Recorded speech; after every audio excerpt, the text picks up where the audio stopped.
Pip, Steve and his daughter Ella are planning to buy their first puppy.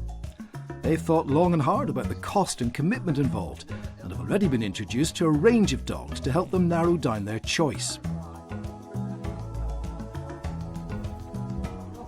Today they're off to find out about the pitfalls of buying puppies, even though they're still not sure what type of dog they're looking for. The Afghan. Really? Is that your favourite one? I just liked it because it was kind of, its temperament was really nice, it seemed really calm, but then when I spoke to the owner, a bath takes 2 hours and then it has to drip dry and then you've got to shampoo, condition it. Are you still liking the small ones, Ella? Even though there's quite a big difference, I liked the Chihuahua and the St Bernard. No clear favourite yet then. Bill Lambert, manager of the Kennel Club's Assured Breeder Scheme, has arranged to meet them at a kennels near Leeds. He's going to tell them how to find a reputable breeder and explain what they should expect from a good breeder once they find one. But first, a word of warning on buying puppies from newspaper ads or the internet. We hear horrendous stories all the time. People will meet somewhere at a motorway service station. You'll ring someone up, they'll say, we've got puppies for sale. You'll drive along to them and they'll say, oh, we'll save you a trip. We'll meet you at a motorway service station, so it's halfway. If you do that, you've got no idea where those puppies are born, how they've been reared.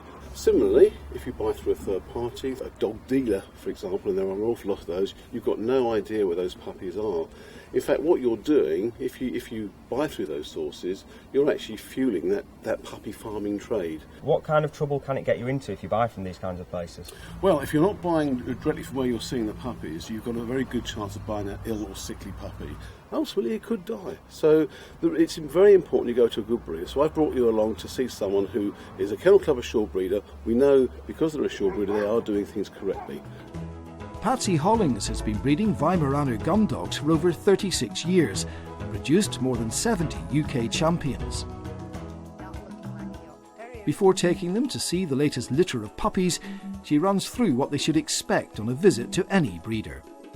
The romance of having a puppy is just stars in the sky. It's just wonderful. It's what everybody wants to do.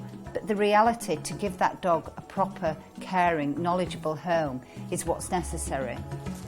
Patsy says good breeders should be knowledgeable and honest about the characteristics of their breed. The point of you coming here, or the point of anybody coming here, is to find out about the breed, not to come with the expectation of taking a puppy away, because that isn't going to happen. This is a strong Germanic breed. He thinks like a human, very strong, very determined. They were bred to hunt wild boar, and consequently they're very protective of their family, and they mustn't think that they are a leader in the pack. Bill's already checked that Pip and Steve's lifestyle can accommodate a dog, but Patsy says you should expect a breeder to do that too. What is your temperament? Is this temperament going to work with this particular breed? Because if it's not, you're not going to ultimately be happy. And why would the breeder want you to fail? They don't, because they want the puppy to have a good life. A responsible buyer would respect that a breeder has a passion for their breed and is trying to do the right thing by, if you like, vetting you as well as you vetting them. We're talking about, obviously, the breeders checking us out. What can we do to kind of identify a good breeder and, a quality breeder? Well, to be honest, the Kennel Club has done an awful lot in this respect. They have introduced the Assured Breeders Scheme. To be accepted on the Assured Breeder Scheme, breeders have to prove they meet the highest standards of care for their dogs and puppies. They're also required to provide a puppy sales wallet with each puppy, containing a registration certificate proving the puppy has been properly registered with the Kennel Club, copies of health test certificates or other evidence that relevant health tests have been carried out, information on the breed itself and how to look after it, written advice on exercise, training and grooming, and a contract of sale. The scheme also insists that any potential buyer must see the puppies with their mother, which is the bit Pip, Steve and particularly Ella have been looking forward to. Come in. Bottom line, of course, is they must see the mother, because how else would they know what the puppies are going to be like? Hello. Good girl, Pip. It would horrify me if somebody came to me and said, we saw Mum, but she was behind bars or behind glass or in a different room and she was overly protective because she got puppies. So it's all right to touch them? Yes, you can pick them up. Be careful, the squiggle, and don't let them drop them.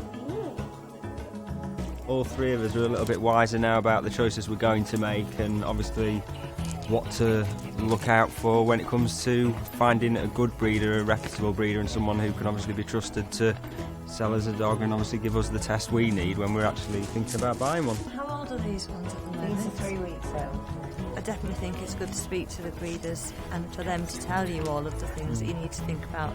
Go away, think about it and come back. What about you? Even though I already knew a little bit about dogs, I thought I knew enough to get a dog, but then after hearing what everyone said, I realised that I didn't know much at all.